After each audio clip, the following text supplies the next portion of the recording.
Assalamualaikum warahmatullahi wabarakatuh. Nah, teman-teman mahasiswa, di sini saya akan mereview atau mengevaluasi dari laporan praktikum rekayasa pondasi. Ini saya ambil case dari laporan kelompok 2. Nanti untuk kelompok-kelompok yang lainnya silahkan menyesuaikan. Jadi, yang pertama itu pastikan laporannya teman-teman di sini harus sesuai dengan template. Jadi ini saya tunjukkan template-nya harus sesuai dengan template secara urutan dan juga secara isi harus sesuai dengan template di sini, mulai dari awal sampai dengan akhir. Oke, yang pertama terkait judul di sini silahkan disesuaikan pengaruh asperitas L per H pada tiang apa saja, kemudian L per H-nya berapa, disesuaikan dengan pada saat praktikum. Praktikum teman-teman kebagian L per H berapa, tiangnya ada apa saja, disesuaikan sendiri. Oke, kemudian diuraikan kelompoknya. Kemudian setelah itu ada lembar pengesahan, sudah benar. Ada kata pengantar. Nah, di sini spasinya berbeda ya di sini. Ini silakan nanti disesuaikan. Jadi pastikan laporannya secara layout atau tatanannya juga diperbaiki, jangan semrawut gitu ya. Ini beda dengan yang atas dan juga beda dengan yang laporannya di sini. Laporannya di sini menggunakan spasi 1,5, sepertinya 1,5 ini. Nah, ini kan beda dengan yang ini. Ini kan terlalu dekat. Nah, nanti silakan disesuaikan. Kemudian di sini di kata pengantar ini ada judulnya, silakan disesuaikan, disamakan dengan judul yang bagian atas. Kemudian ada di sini variasi asperitas, ada di sini silakan disesuaikan. Kemudian yang bagian bawah juga seperti itu, gitu ya. Oke, kemudian kita ke daftar isi. Pada bagian daftar isi ini sudah benar. Kemudian pada bagian daftar gambar nanti juga disamakan dengan daftar isi, yaitu apa? Ditambahkan juga halamannya. Ini masih belum ada halamannya. Nomor 331 di halaman berapa, seperti itu. Jadi ada halamannya seperti daftar di sini.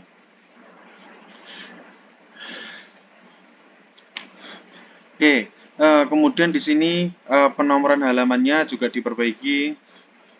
Sebelum pendahuluan itu menggunakan penomoran Romawi seperti ini. Nah, ini kan belum pendahuluan, masih daftar isi, ini masih angkanya 3, ini belum disesuaikan. Silakan nanti disesuaikan.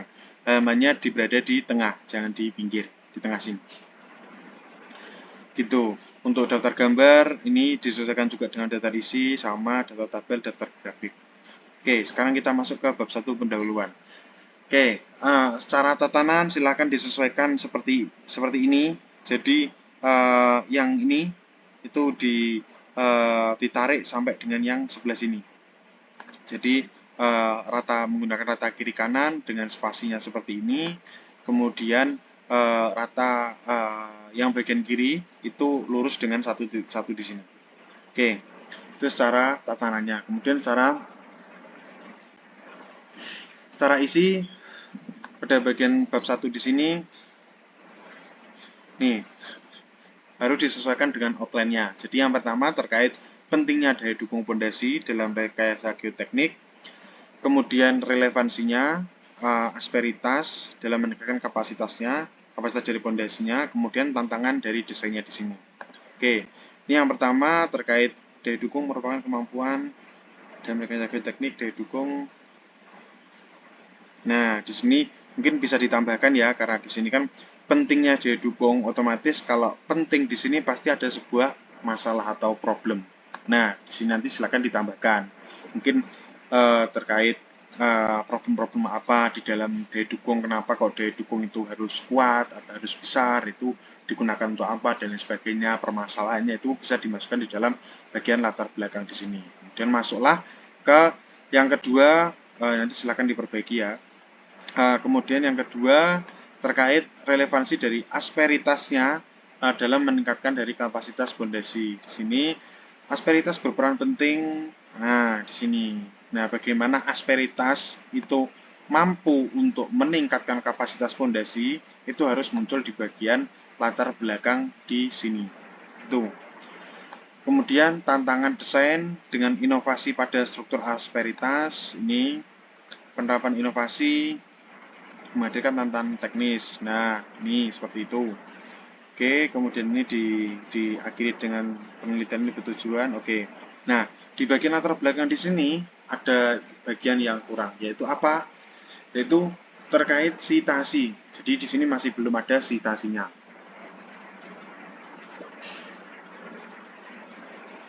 Silakan nanti ditambahkan sitasinya. Nah, mungkin jika nanti ini kan masih dalam bentuk draft. Nanti ketika sudah final atau mungkin sudah diserahkan, dimintakan tanda tangan, itu harus memuat dari sitasinya. Nah, pastikan teman-teman menggunakan Mendeley Reference Manager, itu ya. Oke. Kemudian masuk ke 1.2, yaitu rumusan masalah berdasarkan ordinator belakang. Nah, ini kalimatnya mesti ChatGPT. Ada kata sesuai konteks. Nah, ini pasti ChatGPT. Nah, ini kurang bagus ya, kurang ilmiah kalau kata kalimatnya terlalu kaku. Jadi nanti silakan diperbaiki, diparafrase. Bukan diparafrase, diperbaiki kalimatnya supaya lebih efektif gitu. Nah, berdasarkan ini dapat dirumuskan rumusan masalahnya. Rumusan masalah sesuai dengan outline di sini, rumusan masalahnya yaitu bagaimana pengaruh variasi asperitas ini pada pondasi apa saja terhadap kapasitas QU, QP, dan juga QS-nya. Nah, rumusan masalahnya harusnya seperti itu. Gitu. Nah, ini kemudian, nah ini kan ini dipecah-pecah, ada QU, QP, dan QS, terus dengan apa dampaknya QP, bagaimana variasi di sini. Nah, ini disarankan itu sesuai dengan template saja terkait rumusan masalahnya. Gitu ya. Nah, kemudian untuk tujuan praktikum, ini silakan disesuaikan dengan rumusan masalah. Jadi, kalau rumusan masalahnya itu misal ada 2, tujuannya juga harus ada 2. Jadi rumusan masalah, tujuan praktikum itu linear dengan rumusan. Rumusannya 2, tujuannya juga harus ada 2. Gitu. Kemudian manfaat. 1.4 di sini ada manfaat. Manfaat meliputi teoritis dan juga praktis. Teoritisnya terkait menambah wawasan ilmu di bidang rekayasa geoteknik daya dukung pondasi. Praktisnya memberikan referensi untuk kebutuhan konstruksi. Nah, untuk manfaat praktiknya di sini, manfaat teoritisnya, praktikum ini memperdalam pemahaman. Oke. Manfaat praktisnya, oke. Nah, ini silakan ditata ya. Tatanannya ini masih kurang bagus. Kemudian, ruang lingkup praktikum disesuaikan dengan template. Praktikum dilakukan menggunakan tiang baja diameternya 10 mm. Ini disesuaikan diameternya teman-teman, kan ada beda-beda kan. Kemudian ujinya dilakukan pada kedalaman ini.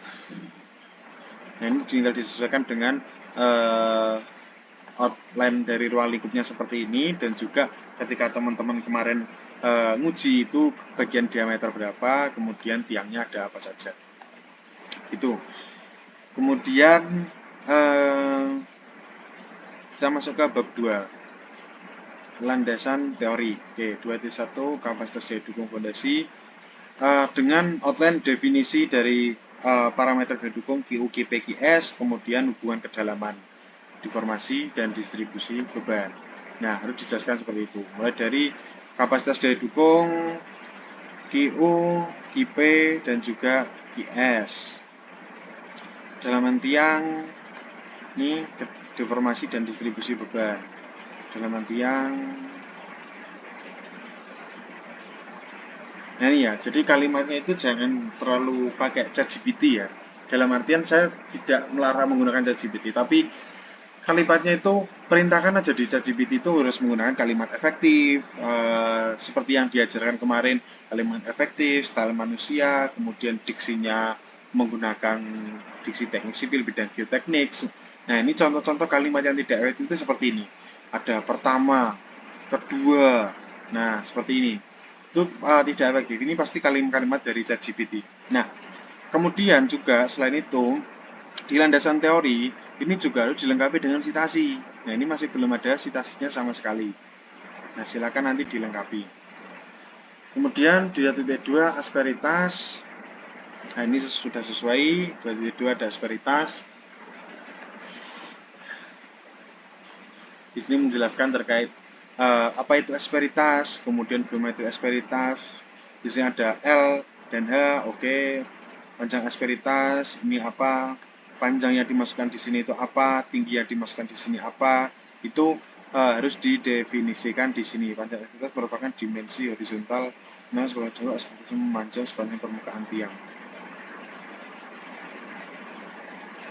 Nah, ini pengertiannya di sini itu salah. Mungkin teman-teman bisa lihat di Excel di teoritis itu kan ada gambarnya yang dimasukkan panjang dan tinggi dari asperitas itu apa. Itu kan ada gambarnya. Nah, ini panjang asperitas merupakan dimensi horizontal. Dimensi horizontal apa? Nah, ini nggak jelas. Ini masih salah. Silakan nanti diperbaiki. Kemudian mekanisme gesekan yang dihasilkan oleh asperitas. Nah, asperitas tonjolan langsung aja di sini disebutkan asperitasnya itu bagaimana terkait dari asperitas kranial maupun asperitas dari kaudalnya. Itu dijelaskan langsung di bagian sini. Ya.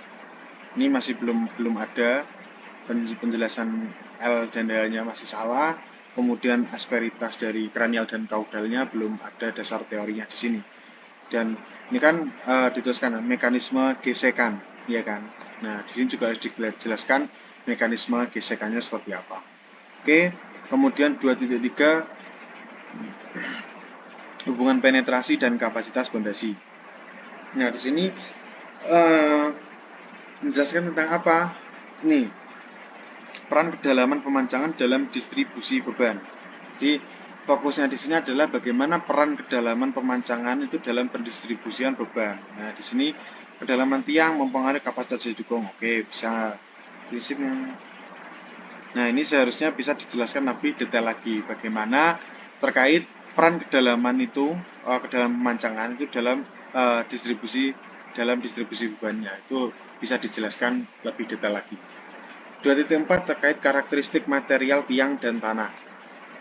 Sifat mekanis baja dan kekasaran permukaannya, kemudian parameter dari kekuatan geser dari tanah pasir. Nah, di sini juga harus dijelaskan terkait baja, bagaimana sifat mekanis baja dan juga kekasaran permukaan dari baja tersebut. Nah, ini kekuatan baja. Nah, di sini menjelaskan terkait tanah pasir, kemudian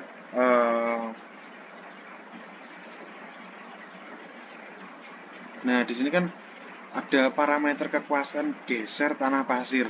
Nah, di sini belum ada nih. Nih, sudut geser dan kohesi.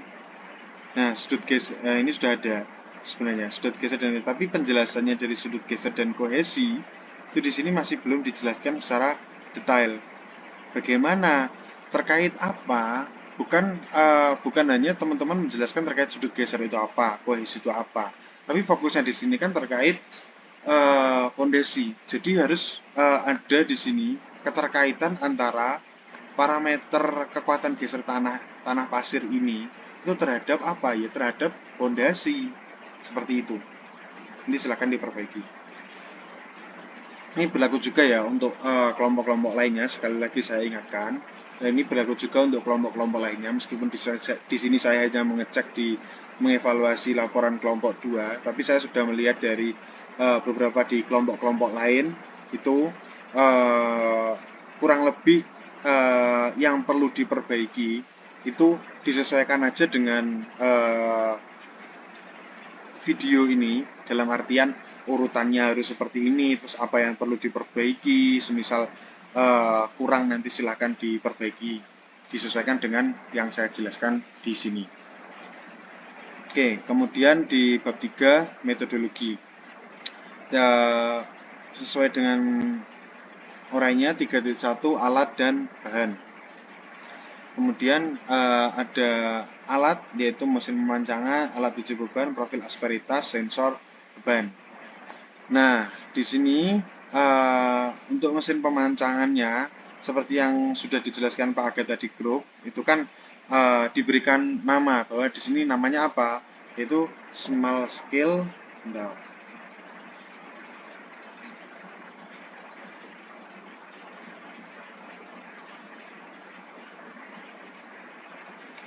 Small Scale Load Test AIC Innovation. Nah, itu harus dituliskan juga di sini. Nah, ada mesin pemancangan dan juga ada alat uji beban seperti itu. Kemudian profil asperitas. Nah, ingat ya, di judul sini adalah profil asperitas tiang polos. Oke, tiang polos. Oke, sudah benar. Tiang ini tidak memiliki asperitas. Oke, diameter tiangnya disebutkan juga. Oke, tiang kranial. Oke, di sini belum disebutkan asperitas dari tiang kranialnya ini berapa. Nah, di sini harus disebutkan. Nah, ini belum ada. Tiang kaudal juga seperti itu. Ini masih belum ada. Nah, kemudian masuk ke sensor beban. Nih, sensor beban. Oke, untuk sensor bebannya ada load cell. Nah, di sini bisa dijelaskan lebih detail. Nggak apa-apa teman-teman di sini menyebutkan merek load cell-nya, kemudian kapasitas load cell-nya itu teman-teman harus menyebutkan juga di sini. Nah, ini sudah ada. Load cell memiliki kapasitas ini. Nah, load cell-nya ini itu tipe S. Nah, nanti bisa disebutkan juga di sini. Intinya di sini sama menjelaskan load cell yang digunakan itu bagaimana. Ya, bukan salah. Load cell yang digunakan itu apa? Gitu. Oke. Nah, untuk load cell itu dia menggunakan hanya modulnya ini aja. Nah, untuk ADS ini modulnya digunakan untuk potensio. Jadi modul HX itu digunakan untuk load cell, sedangkan modul ADS itu digunakan untuk potensio. Nah, di sini terkait pembacaannya masih belum dituliskan di sini. Load cell-nya di sini membaca berapa, ketelitiannya berapa. Nah, itu bisa dituliskan juga di sini. Potensiolineometer. Nah, ini sudah ada ketelitiannya juga. Panjang potensionya juga harus diuraikan. Kemudian nih modulnya kalau potensio itu menggunakan ADS. Kemudian untuk bahan tiang baja,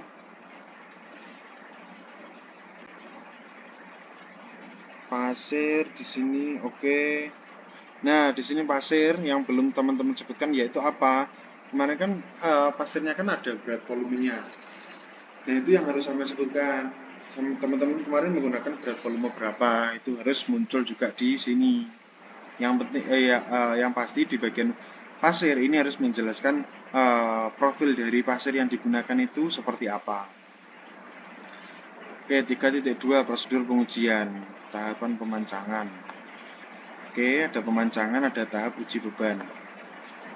Tahap pemancangan. Oke. Nah, di sini yang belum data logger. Nah, ini sama jangan menyebutkan seperti ini. Sesuaikan aja dengan ketika teman-teman kemarin praktikum itu apa yang dilakukan dan bagaimana yang dilakukan. Nah, kemarin kan menggunakan data streamer. Prosesnya bagaimana? Itu kan masuk di dalam tahapan-tahapannya di sini. Nah, itu nanti silakan diperbaiki. Tahap uji beban, tahap gini. Oke, nah itu sama. Oke, variasi asperitas. Pada fotokopinya variasi asperitas L per H. Oke. Nah, di sini L per H yang dituliskan di sini, nah itu disesuaikan dengan setiap kelompok. Nah, ketika kelompok di sini kebagian misal L per H 20 ya yang dituliskan di sini hanya L per H 20 saja. Gitu.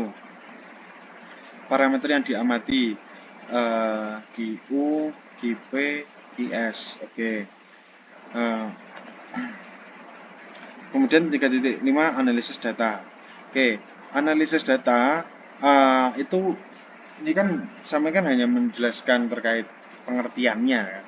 Nah, di bagian metodologi di sini itu analisis data yang dimasukkan di sini tuh jelaskan bagaimana perhitungan daya dukung teoritisnya, bagaimana perhitungan mekanisme transfer bebannya, bagaimana perhitungan CPT-nya. Itu yang harus diuraikan di dalam sini. Jadi jangan hanya perhitungan daya dukung teoritis melibatkan penggunaan rumus teoritis. Ya pasti untuk mengestimasi keamanan berdasarkan properti standar. Nah, tapi kan di sini belum dijelaskan bagaimana proses analisis datanya. Silakan dijelaskan.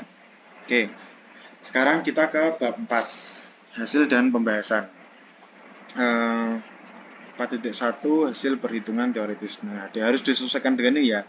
4.1 apa, 4.2 apa, 4.3 apa, mekanisme transfer beban, korelasi CPT, dan juga pembahasan. Oke,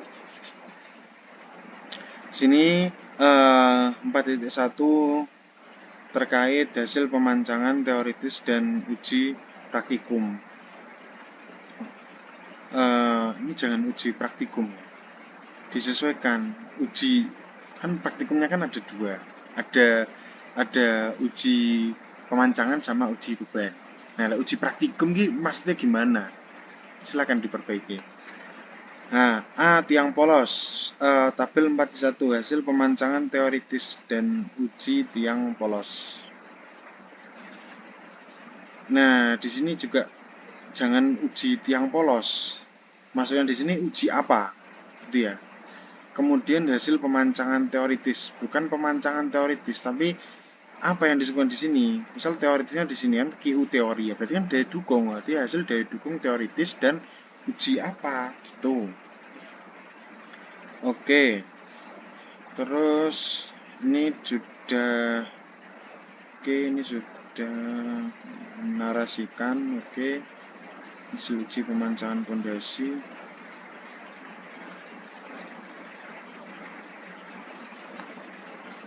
Perbandingan kapasitas teori dan hasil uji.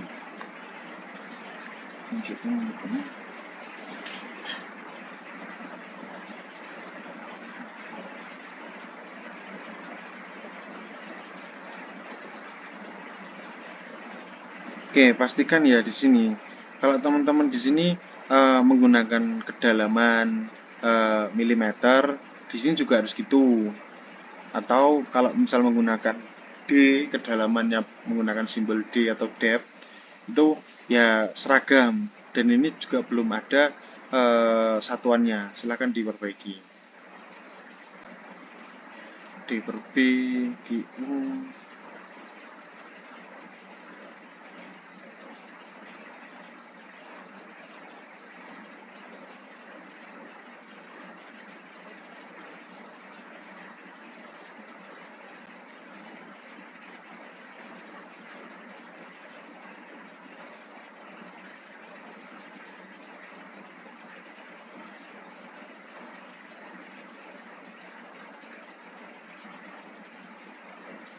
Nah ini ya, ini kan ini simbolnya sama nih, sedangkan di sini kan tiangnya kan kranial. Nah itu simbolnya disesuaikan supaya tidak membingungkan dengan yang bagian atas. Apa kalau kranial? Berarti QUCR. Kalau kaudal QUCL. Nanti silakan diperbaiki.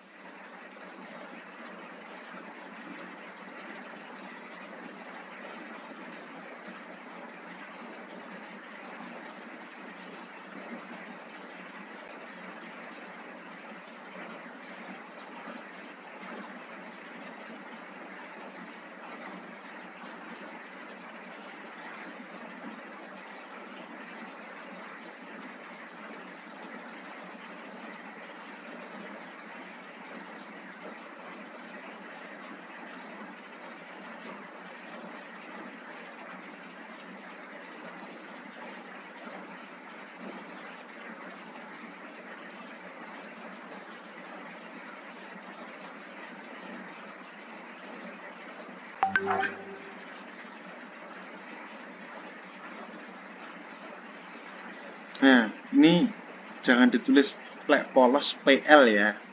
Kalau polos nggak usah dikasih nggak usah dikasih notasi aja. Jangan lek anu CR, CL, lek polos PL gitu. Ini nggak langsung QU, QP, QS gitu aja. Hasil uji pemancangan.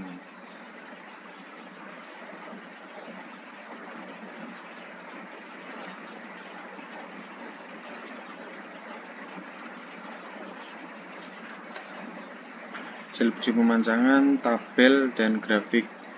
Hasil uji beban, tabel, dan grafik. Oke, ini grafiknya.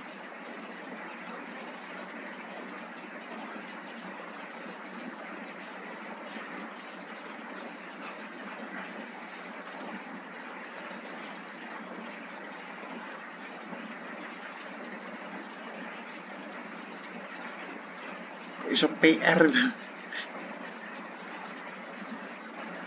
Ganti ya. Kranial, CR. Iso PR. Lagi bener. QCR. Lagi bener. QPR. Ganti ya. Grafiknya oke. Grafiknya tiang raudal.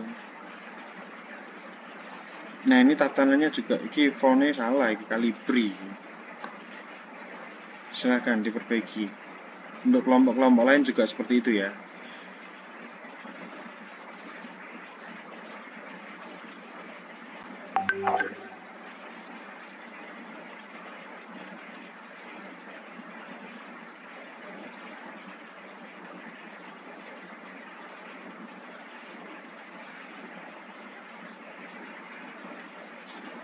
Oke, masuk ke 4.3, solusi beban, tabel, dan grafik. Peneran daya dukung QU, QP, QS.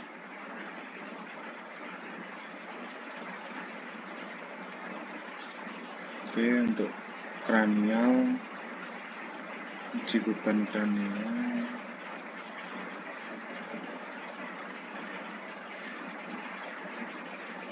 Oke, nilai maksimum. Oke.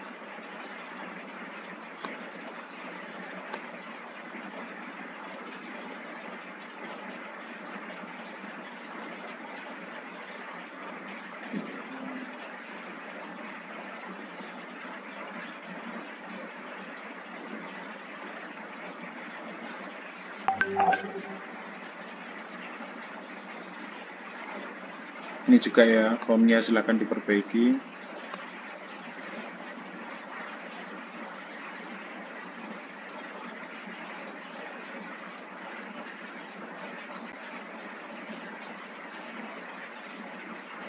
Oke, masuk ke 4.4, mekanisme transfer beban. Grafik distribusi tekanan pada setiap kedalaman. Oke, masukkan mekanisme transfer beban.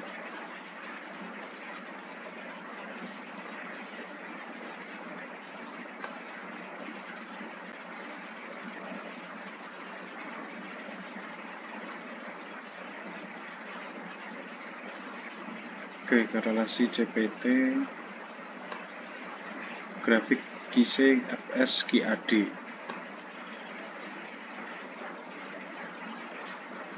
KISE FS Key Admission. Jangan lupa di sini harus ada satuan-satuannya ya. Nah, ini ada satuan nih. Ini ada satuan. Ini gak enak.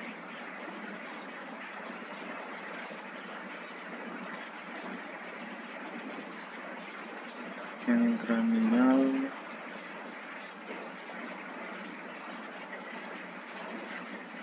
FS Key Admission. Model.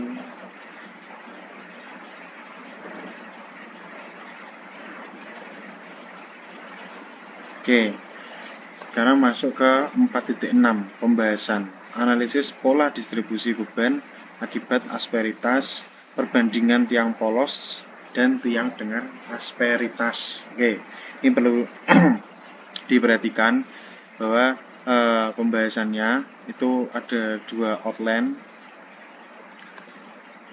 Analisis pola distribusi beban akibat asperitas tiang kranial. Nomor asperitas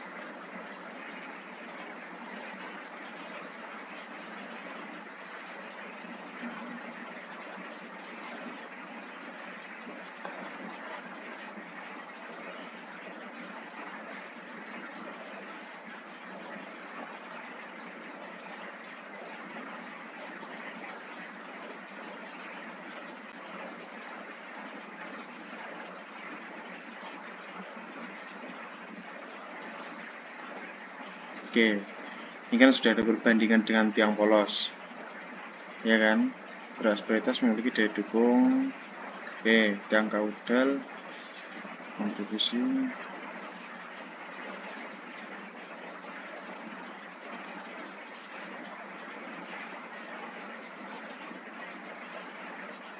Oke, perbandingan performa tiang polos dan tiang dengan asperitas.